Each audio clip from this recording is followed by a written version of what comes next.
Hello everyone, Dark Skeleton here, and today we're going to be doing a comparison between Magic the Gathering and Hearthstone. I have a couple friends who really like Magic the Gathering, and I really like Hearthstone, so we're always comparing back and forth a few of the differences. So, in Magic the Gathering, you have instant or flash speed cards. Now, an instant is a card that you can play at any point in time during the game, given that you have enough mana.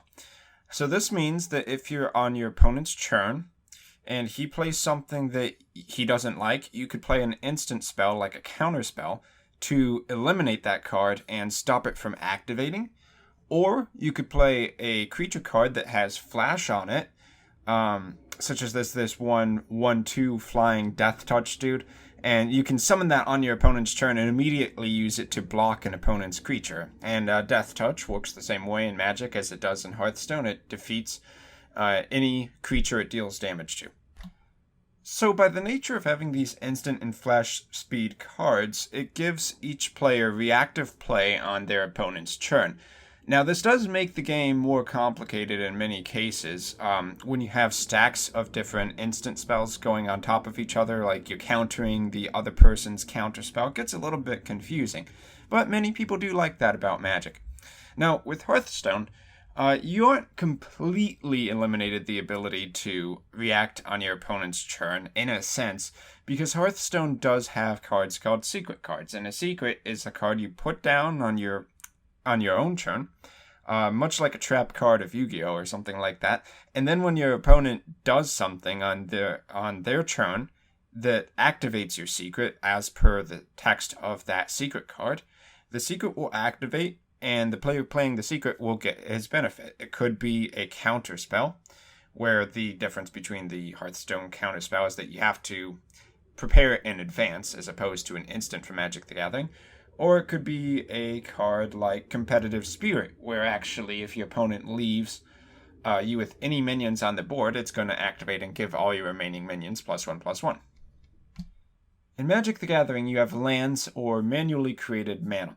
So these lands are cards you play from your hand, and you do want a few of them at the start of the game. Because by tapping these lands, in other words, turning them sideways, representing that they've been used for the turn, you're able to generate the mana that you use for all your other cards, such as creatures or magic-based spell effects. It's weird in Magic because everything's called a spell, but a creature spell and then a magic fireball type spell. That's what I'm trying to differentiate here. However, in Hearthstone, instead of having lands and needing to use lands to generate mana, you instead just gain a mana crystal every turn. You start the first turn with one, and then that goes up one every turn.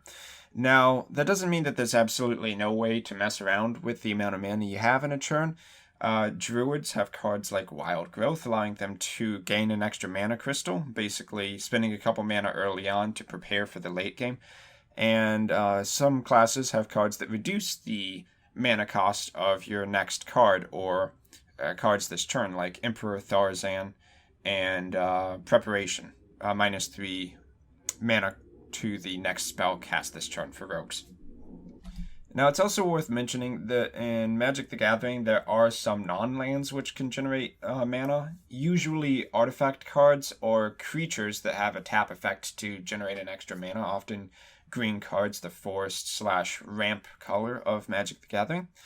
And speaking of cards like artifacts that hit the board and aren't creatures, there are actually non-creature permanents in Magic the Gathering, such as equip cards, weapons basically, auras, which is a enchantment that you equip to a creature in a sense. It goes on to a creature, or it has a creature as its target anyway. And then there are other types of enchantments which just go on the board and stay there, creating a constant effect, such as, we call this one black spell that churns all of the opponent's healing that they receive into damage taken. So if they play a spell to heal themselves for 7 HP, they actually take 7 damage. And there's also artifacts, which do all sorts of crazy things. Worth mentioning, there's also artifact creatures, which are usually just creatures that don't require a specific land type. In Magic the Gathering, there is Mill and Forced Discard. A Mill card is one that takes cards off of one player's deck, usually your opponent's, and puts them right in the graveyard. The closer you get to an empty deck, the closer your opponent is to instantly losing the game in Magic the Gathering. And similar to that, there's also forced discard mechanics. So you might play a card like Duress, which forces your opponent to lose a card out of their hand immediately. So that opens up the hand control kind of playstyle. In Hearthstone, you do have some ways to play around with the hand. It's not really a very viable strategy, though some people like to try it. But the idea of a Hearthstone mill is really when you force your opponent to overdraw cards. So using cards like Cold Light Oracle, your opponent draws 2 cards, you draw 2 cards. If you play that a bunch of times, you can get your opponent to the 10 card limit, at which point they'll start burning cards as they draw them. And one more key difference between Hearthstone and Magic the Gathering is that in Magic the Gathering, any summoner, or player rather, can actually use one or more of the 5 colors. And these colors, the lands and the mana associated with them, have very different kinds of creatures, such as red have very aggressive creatures, a lot of burn spells, which would be like deal 3 damage directly with a lightning bolt. Blue as a color is more passive. It has a lot of draw cards and counter spells. And one of the interesting things about Magic is that you can decide which colors you want to combine to make your deck. You can even play all 5 colors if you're feeling a little bit spicy, I suppose. But in Hearthstone, you choose a class. You have one of 9 classes, and then each of those classes have class cards associated with them, which are usually very strong, and every deck is going to use a good chunk of them simply because they make the foundation of what most Hearthstone decks are. And then you also have neutral cards, or neutral minions specifically, because there are no neutral spells. And these neutral minions help fill in the gaps as you make the decks. Now, that doesn't mean that each class only has one playstyle. You have Control Warrior, and you also have Grim Patron Warrior, although Grim Patron Warrior is going out of the window because Warsong Commander is getting nerfed, but that's still 2 very different playstyles for one class. Warlocks have Zoo Warlock. The idea of Zoo's taken basically straight from Magic the Gathering. It's basically where you flood the board with a ton of minions, draw more cards, and just overwhelm your opponent with board control and minions that are tough to remove. And then you have Handlock, which draws as many cards as possible, and then plays cards that basically cheat when you have a big hand side, like not Molten Giant, but Mountain Giant and Twilight Drake. Molten Giant is in the deck, but it's not a hand-size card. It's a when you take too much damage, you get to play it for free kind of card. Creature combat also works differently in Magic the Gathering as opposed to Hearthstone. In Magic the Gathering, your opponent decides to block with their creatures instead of you, as the attacking player, deciding which creatures or the face that you're going to attack. And this means that it's a lot more risky to attack in Magic the Gathering because you don't know exactly what's going to happen. Your opponent might block with the creatures you don't want him to block with, or going back to the instance thing, he might play a card from his hand that overturns the entire fight and basically makes you lose the game. It's much less risky inside of Hearthstone because when you start attacking with your minions, you know exactly where each one is going to go, and you can calculate more or less the entire turn out before you even start making plays.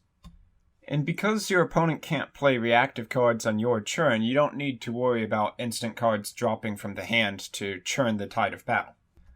Now lastly, as Hearthstone is a video game, it's much more capable of generating easy, randomly generated mechanics than a game like Magic the Gathering is. You'll see cards in Hearthstone like Piloted Shredder where whenever they die, it will randomly summon a 2-cost minion from anywhere in the game. It doesn't matter what set, it doesn't matter exactly how powerful or what class it is. It's just going to bring out a random minion onto the board, and you don't need to have the card for it or anything like that. That kind of effect could never really occur inside of Magic the Gathering, simply because to have any minion hit the field would require you to have every minion in the game off to the side as like a token. Now, of course, there are other differences between Magic the Gathering and Hearthstone, but those are the ones that immediately come to mind as someone who's played a lot of Hearthstone and a good chunk of Magic the Gathering as well. So if you were looking for an overview of Hearthstone and Magic the Gathering, the differences between the two, I hope I've done a fair job here. I've been Dark Skeleton, and I'll see you in my next video.